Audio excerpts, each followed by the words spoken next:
देश में सबसे बेहतर मैनेज स्टेट्स जो हैं उनमें से एक है गुजरात। और गुजरात में हाल ही में जो नैनो का प्रोजेक्ट उनके हाथ लगा है, उसको लेकर गुजरात में बेहद खुशी का माहौल है। हमारे साथ मुख्यमंत्री नरेंद्र मोदी हैं।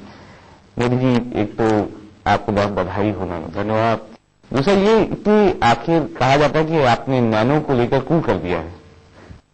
मैं नहीं मानता हूं कि ये कोई ऐसा कुछ पाना लेना बनने वाली घटना थी जिसके कारण कू शब्द उसको शूट करता है।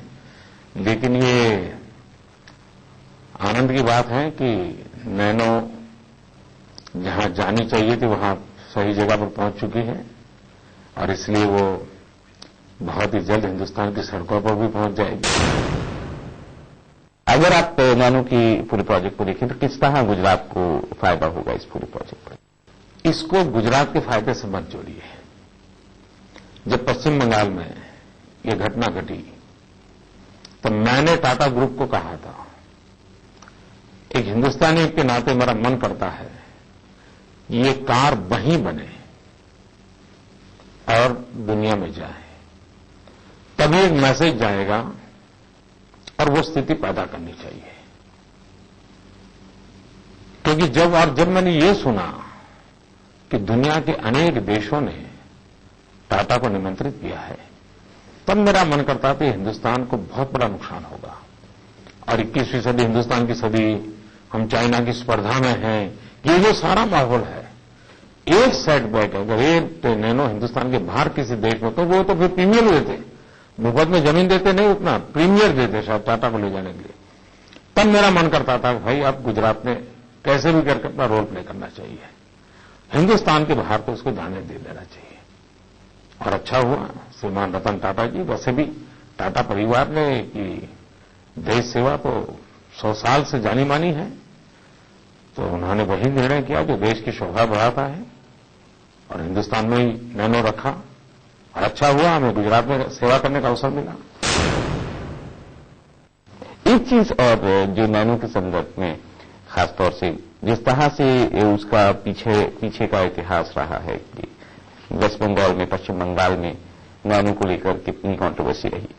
अब जब गुजरात में नैनो आई है, यहां पर भी अगर आज हम इकोनॉमिक टाइम्स को देखें तो उसमें लिखा गया है कि जो जमीन नैनो के लिए दी गई है वो लिटिगेटेड है, यानी उसमें लिटिगेशन चल रहा है।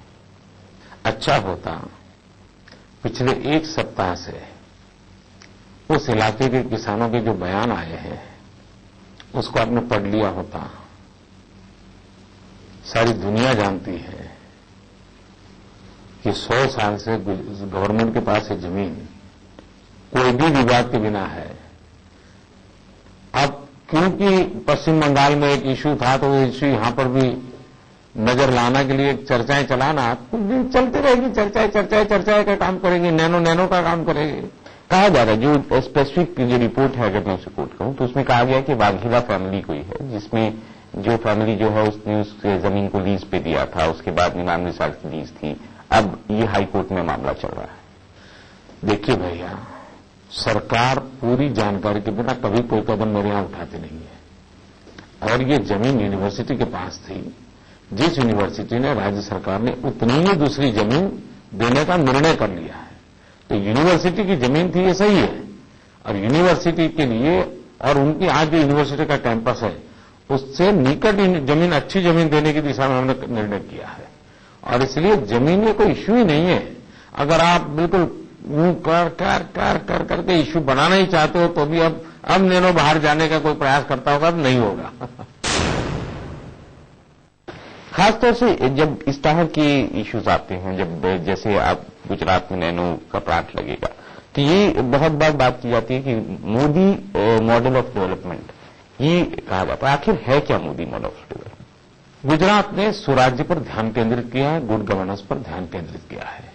और जब हम गुड गवर्नेंस में हमारा वैविध्य है वो है, एक हम पॉलिसी ड्रिवन स्टेट है और नीतियां बनाते पहले हम उसको इंटरनेट पर ओपन करते हैं, सीक्रेट नहीं रखते।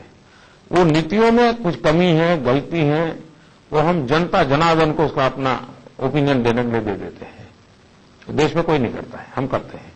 तो interested group, vested interest group सब उसमें फिर आकर के टपक जाते हैं, हजारों की तादाद में सुझाव आ जाते हैं, तो उसकी स्क्रूटिनी होती थी।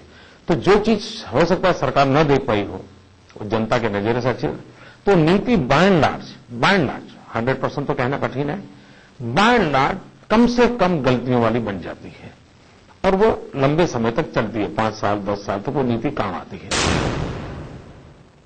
तो ये जो मॉडल है आपका, जिसमें ट्रांसपेरेंसी है, जिसमें लोगों की भागीदारी है, जिसमें ये है कि करप्शन के लिए जगह नहीं है, क्या आप सिर्फ गुजरात तक इसे सीमित रखना चाहते हैं? क्या मोदी ये नहीं चाहते कि पूरे देश में एक मॉडल इस तरह का बने? और अगर ऐसा है तो क्या मोदी एक समय पर, जब भी समय होगा, तो क्या वो देश की बागडोर अपने हाथ में नहीं लेना चाहेंगे?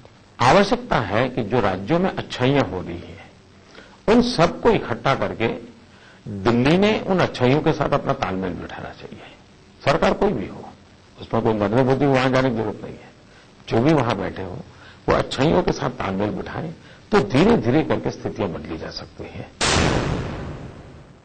मोदी जी या फिर इसलिए ये कहना नहीं चाहते क्योंकि इस तरह की बात करने पर कई बार पार्टी में प्रॉब्लम हो जाती? कई मुख्यमंत्री ऐसे हैं जिनको कल के प्राइम मिनिस्टर के रूप में चर्चा शुरू कर दी गई है। Chandrababu next prime minister, Sharad Pawar next prime minister, Narayan Dutt Tiwari next prime minister, Jyoti Basu next prime minister. मुख्यमंत्रियों को ऐसी हवा भर देते हैं, पता नहीं लोग कि वो बेचारे कि राजनीतिक कारकिर्दी इतनी बर्बाद हो जाती है, वो कहीं का नहीं रहता। पीएम तो छोड़ो, मुख्यमंत्री भी नहीं रहता। ये हाल कर देते हैं आप लोग। भगवान की खातिर अगर सचमुच में आपका नरेंद्र मोदी के प्रति प्रेम है तो मुझे बलि चढ़ाने का ये रास्ता मत पकड़ो, ये रास्ता छोड़ दो। मैं गुजरात में अगर कुछ कमियां हैं तो मेरे ध्यान में लाओ, ताकि मैं अच्छा काम करूं और गुजरात की अच्छी सेवा करूं। महत्वपूर्ण चीज देखें तो वो आतंकवाद पर आपने हाल ही में काफी बातें भी की। आतंकवाद पर बातें नहीं की भैया, काम किया है। मोदी जी काम भी किया। आप जो भी काम करते हैं वो जब तक आप बताएंगे नहीं तब तक शायद लोगों तक तो नहीं पहुंच पाता। उसमें एक खास बात ये रही कि इंडियन मुजाहिदीन जो खास तौर से एक्टिव रहा इस बीच में, उसने जो भी आतंकवादी घटनाएं की, जहां पर भी आतंकवादी घटनाओं को अंजाम दिया, उसके बाद उसने एक ईमेल भेजा जिसमें वो बार बार ये कहता रहा, उसके लोग बार बार ये कहते रहे कि वो गुजरात की 2002 की घटनाओं की का बदला है। कहीं आपको लगता है गुजरात की 2002 की घटनाएं इन सब अटैक्स के लिए जिम्मेदार थी? देखिए, मैं मीडिया के मित्रों को कहता हूं, एक इंडियन मुजाहिदीन के सब लीडर्स में ऐसा नहीं है। इस प्रकार से देश को गुमराह करने के पाप इंडियन मुजाहिदीन के दो पास हैं, उन दोनों में की बात है। इसका ऐसा पाप हम न करें। दूसरा, हिंदुस्तान में पंजाब के अंदर आतंकवाद था, हिंदू कश्मीर में आतंकवाद था, मुंबई के अंदर बम ब्लास्ट हुए थे। कहां गोधरा था भाई? इस देश में 1000 बम की घटना है गोधरा से पहले। तो आप ऐसे सिंप्लीफिकेशन करके क्या आतंकवादियों को मदद करना चाहते हैं? क्या आतंकवादियों के जो तर्क हैं उस तर्क को सुरक्षित करना चाहते हैं? इससे बड़ा देश की मानवतावादी ताकतों का नुकसान कोई नहीं हो सकता है। अगर आतंकवाद के खिलाफ लड़ना है तो आतंकवादियों के इरादों के अनुकूल भाषा बोलना इस देश में हर किसी को बंद करना पड़ेगा। चाहे मीडिया हो, न्यायपालिका हो, राजनेता हो, राजनीतिक दल हो, सरकारें हो, एनजीओ हो, सामान्य नागरिक हो, हम सब ने आतंकवाद को युद्ध की तरह ही उसके साथ लड़ाई लड़नी पड़ेगी। क्या आप ये बोलना चाहते हैं कि किसी घटना के बाद उसे एनालाइज करना, उस घटना क्यों घटना हुई या क्या कमियां रह गई घटना के बाद, क्या उसे एनालाइज इन हाउस सारी व्यवस्था होनी चाहिए, लेकिन ऐसा कुछ नहीं करना चाहिए जो आतंकवादियों को गलत सिग्नल दे। और भारत में डेमोक्रेटिक व्यवस्था है, इन हाउस सारी व्यवस्था हो सकती है। आतंकवादी क्यों बन रहे हैं, क्या इन कारणों को भी एनालाइज करना बुरी बात है? हमारे देश में रूट कॉज थियरी कब की खत्म हो चुकी है। ये रूट कॉज थियरी के नाम पे जो आतंकवाद की चर्चाएं करने वाले, आतंकवादियों का बचाव करने वाला एक टोली है जो इंटेलेक्चुअल वर्ग में अपने आप को आतंकवादियों का रक्षण करने का एक मुखौटा है। ये रूट कॉज थियरी उन्हीं की मानसिक पैदाइश है। अगर यही रूट कॉज थियरी होती तो पंजाब में तो सुख और समृद्धि और शांति है, वहां आतंकवाद क्यों पैदा हुआ? अगर यही रूट कॉज थियरी होती तो इन दिनों आतंकवाद में पढ़े लिखे नौजवान क्यों जा रहे हैं?